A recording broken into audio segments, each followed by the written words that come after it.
तो हेलो दोस्तों, welcome to my YouTube channel. दोस्तों, आज की इस वीडियो में मैं आपको गज़ल की तशरीह करना बताऊंगा। कैसी भी गज़ल हो दोस्तों, आप मतलब थोड़ी सी देर में उसको समझ के तशरीह उसकी कैसे कर सकते हो, एक्सप्लेनेशन कैसे कर सकते हो। तो इस वीडियो को आप पूरा देखें और अच्छी तरह से मैं आपको इस वीडियो में समझाऊँगा।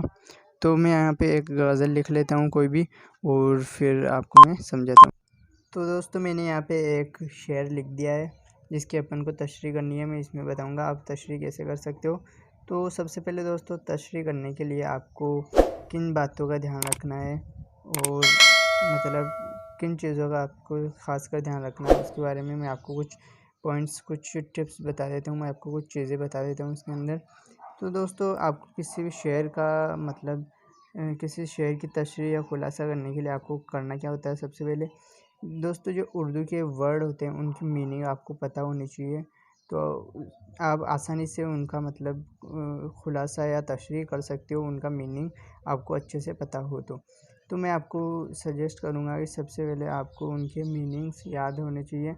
जो भी आपकी किताब, जैसे आप क्लास 10 या 12 या 11वीं क्लास में हो, तो आपको दोस्तों किताब के अंदर ही मतलब उनके मानने या अर्थ आपको मीनिंग दिए होते हैं, तो आप पहले उन्हें याद कर लो। अगर आपकी किताब में नहीं भी दिए हुए हों तो भी आप कहीं से भी याद कर सकते हो, आपके मोबाइल वगैरह से, या आप कहीं से भी डिक्शनरी वगैरह में देख के इन्हें याद कर सकते हो। तो सबसे पहले इन चीज़ों का आपको खासकर ध्यान रखना है। तो जैसे कि कुछ वर्ड ऐसे हैं जिनके बारे में शायद आपको पता ना हो और शायद आपको पता भी हो।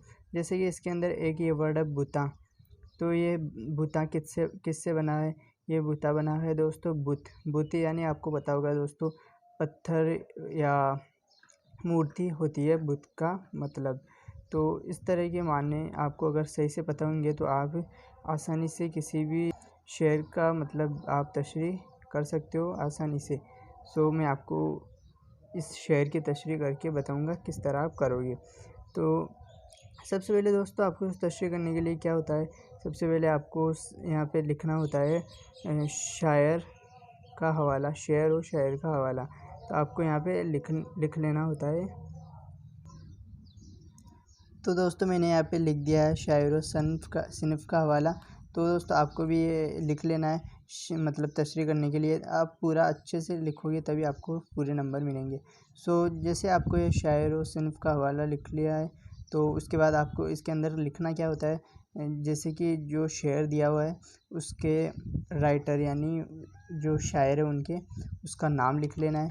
और उसके अलावा इसके अंदर ये लिखना है कि आप कौन सी किताब से ये माखूज़ है, कौन सी किताब में मतलब ये दिया हुआ है, तो वो आपको लिख लेना है इसके अंदर। इसके अलावा आपको इसे छोड़ देना है। और जो अपना दूसरा पॉइंट आता है इसके अंदर तशरीह के अंदर, वो अपना आता है मेन पॉइंट तशरीह करना। तो आपको यहाँ पे लिख लेना है तशरीह। सिंपल आपको शेर की तशरीह, या सिंपल आप ये भी लिख सकते हो तशरीह। तो मैं आपको लिख के बता देता हूँ यहाँ पे, फिर अपन तशरीह करेंगे किस तरह इसकी अच्छे से तशरीह की जा सकती है। तो दोस्तों, आपको तशरीह लिख लेने के बाद अब इसकी मतलब आपको तशरीह करनी होती है शेर की। तो पहले इसका मैं एक मिसरा पढ़ के बता देता हूँ, फिर आपको मैं बोल के ही इसकी तशरीह करके बता देता हूँ, फिर आप उससे आइडिया लगा के किसी भी शेर की तशरीह आसानी से कर सकोगे। अब भागते हैं साया इश्क बुता से हम, अब भागते हैं साया इश्क बुता से हम, कुछ दिल से हैं डरे हुए, कुछ आसमां से हम। तो ये मैंने शेर पढ़ा है, तो इसका मीनिंग क्या होगा, पहले मिसरे को देखते हैं।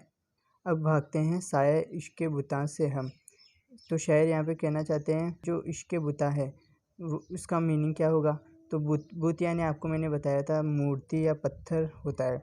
तो इश्क बुता मतलब इसका यहाँ पे मीनिंग क्या लिया जाएगा इस कॉन्टेक्स्ट में, महबूब। तो यहाँ पे शायर कहते हैं कि मैं अब साए इश्क बुता से यानी महबूब से भागता हूँ, उसके साए से भी भागता हूँ।